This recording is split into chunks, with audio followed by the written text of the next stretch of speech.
good afternoon. Today is the 21st of October, and I'm actually a day late in recording this. I should have recorded this yesterday, but we've been away for a while, and on the day when we came back, the weather was really bad, and I forgot to bring my kit with me for filming, so we're a day late, and I do apologise if most of you who see this video 3 weeks after it's recorded, that won't really apply to you.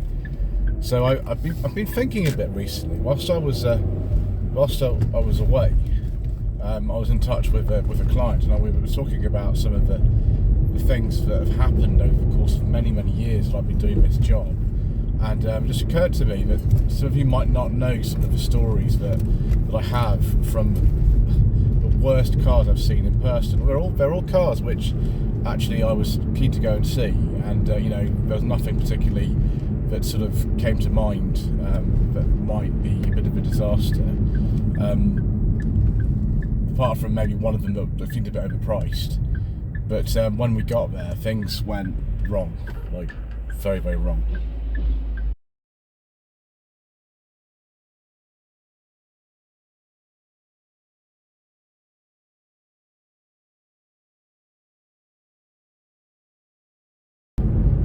So the first story is from a really long time ago. We're talking almost 10 years, when I wasn't actually operating as an independent vehicle consultant at the time. I was actually working for a charity. I worked for many years, but even back then I knew a fair bit about cars. I always have done, really. Although these days I don't really like to use the term as like expert or insider for myself, and still I have a lot to learn. But you know, in those days I knew, you know, a bit. So one of my friends and I, he was a minister, and he needed a new car for his family.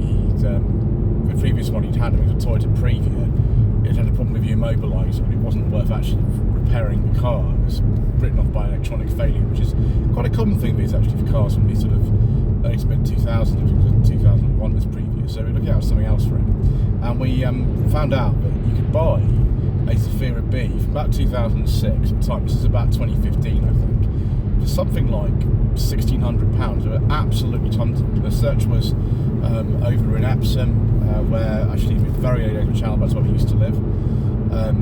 And so we went out and we got a short list. I think it was like 4 of these Xsaras, all round with about 5 miles or something. And they weren't exciting particularly. They were all 1.6 petrols. I think one was 1.8, and they were all sort of silver or grey. Now that's the sort of thing you could get for not a lot of money. About 9 years old, I think most of them were, with 100,000 the clock. And we saw a few of them, but one of them in particular I remember the most out of all of them. We went over to a place in Surrey, and the chap was operating a little dealership lot. You know, I think, you know, maybe like 10 cars he had, not a lot. All of them quite modestly priced. You know, the sort of thing you do when you're starting out. And so we had a look in the boot to make sure that the handles weren't all broken off the seat. That happens on Xsara Bs a lot.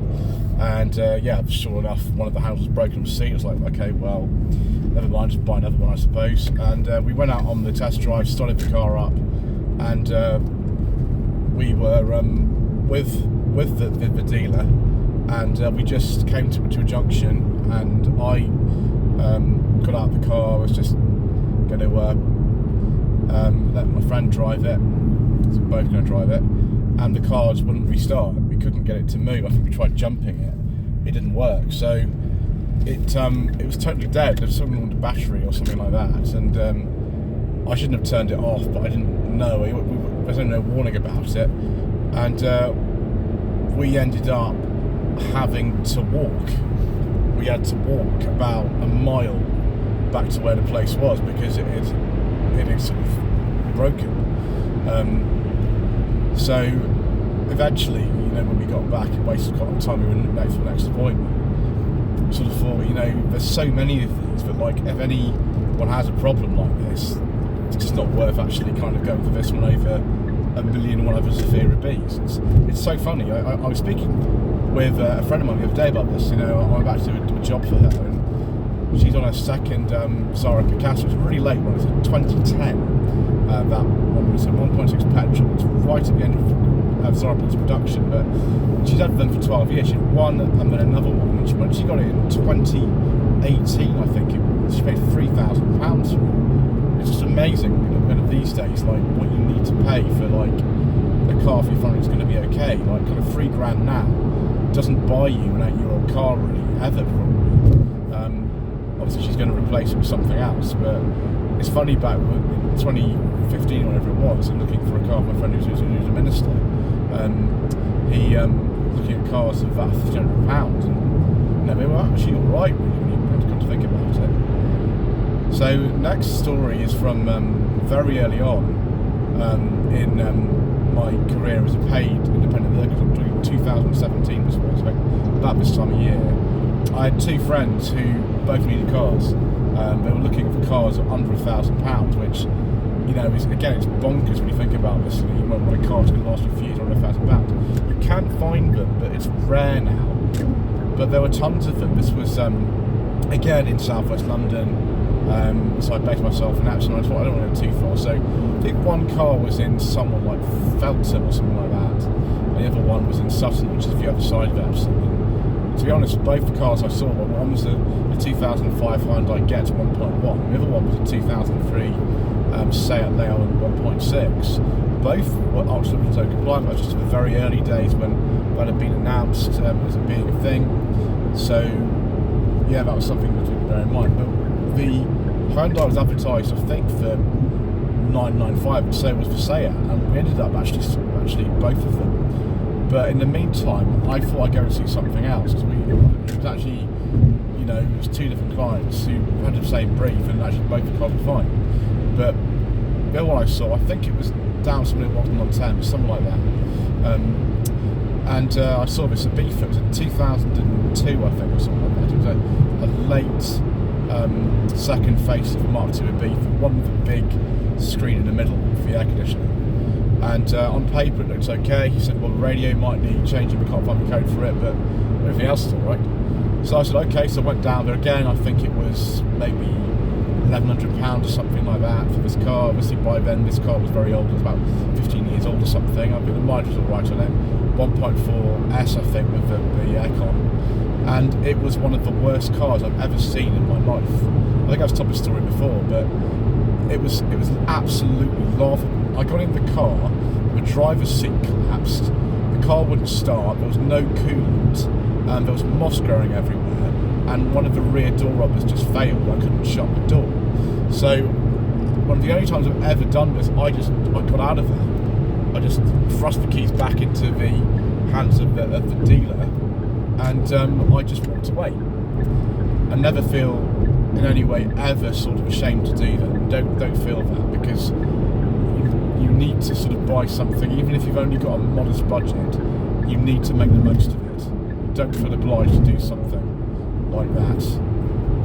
That was kind of like quite recently, I think I might have told this story before actually as well, but the Ford C-Max I went to see when I was doing a job for a client, which was back in sort of late spring, and we got there and it was just the absolute biggest disaster in the world. The thing wouldn't start. It'd obviously been in quite a major accident. Doors wouldn't close properly. There's loads of damage on it, and it didn't want a lot of money for it, but there's a horrible smell in there as well. And we just left. We didn't even drive it. I think the fact that it didn't start was a bit of a surprise to whoever it was. We just left it. We just got out of there, which is fine. Another story that I could tell. I think it was 2018. This one, so it's a long time ago. Another job in sort of South London. A friend of mine was looking for a cheap first car. I think she had a budget of about £1,500, and so we went to see this Mark I Ford Cat. I think it was a 2007, so it was about 11 years old. And actually, the car for whatever it was, £1,500 or something like that, it wasn't too bad. They drive quite well. I mean, this is in the days when you could still find ones that normally weren't too rusty. It's a bit different now, but yeah, very late one, bright orange colour, and it was sort of thing, you know, perfect for someone like her. And it drove okay. I mean, it was a little bit too small for me. They're very small, these cars. If you're anything approaching 6 foot, it's a little bit of a squeeze in a Mark I car. But it's fine. You know, the little engine in it's 1.3. It's not the Enduro E. It's the later engine than one of these, and it was fine. It drove really well. Problem was is that the seller then kind of said, "Oh, I've got this piece of paper with it." I had a look at it, and it wasn't the V5 at all. It was an uncompleted V62, which is the thing you send off to DVLA if you don't have a V5. And someone hadn't told him what this actually was for. They didn't tell him that, like, that's not a proper piece of paper. So you would have had to have then applied for it yourself, which you had failed to do. So there was no proof whatsoever that he actually owned the car. And this is something that I have spoken about many, many times, is do not buy a car without the V5. Just do not do it. It's not worth it. Another one along the same kind of lines as that was actually, I think in, 2019, I think it was, again, same area, South London. I was with a client and we looked at a couple of cars, and she didn't seem particularly impressed with any of them. I think we were operating on quite a modest budget, about £2,000 I think it was for her. And we saw a couple of cars and she was not excited by any of them. It's like, well, you're looking for a car for £2,000. Even in those days, £2,000 didn't really buy you an exciting car for an MOT. But she had been looking around her Facebook Marketplace. It was dangerous, really. She found this car like way up at, just south of the river in Bermondsey. I think she lived, I don't know, can't remember what it was, like Purley or something like that. It's something like that, somewhere around there. And she persuaded me to go and see it, and it was a disaster. Like, the car again had no coolant, and the biggest problem was the car was showing, actually, when we did a reg check on it, as a category S, I think it was, and again, no V5. And I had to pull her away from it because she kind of got some talking to seller. He's a bit of a smooth talker as well, and I didn't like that very much. And one, we didn't have any proof this chap had actually owned the car, because all you have is a V62, it wasn't filled in. Two, the car was a write-off. Three, there was no coolant, and also four, the service history was kind of lacking. It drove all right, it was fine. Mark 7 Fiesta is quite a good car, but you just never know until you go and see something what it's actually going to be like. And obviously make sure really that you do your reg checks before you go, because I should have just done that to her and just refused, but I just felt kind of obliged to sort of do what she said. I mean, these days I don't let people do that to me. But I'm being paid to do a job, and I'm being paid to do it properly, and these days I would just refuse to do something like that. So there we go. Anyway, I hope that was interesting for you. Thank you ever so much for watching. Please don't forget to subscribe to the channel, like this video, comment below, and we shall see you again soon for some more, I don't know, sort of incoherent rambling.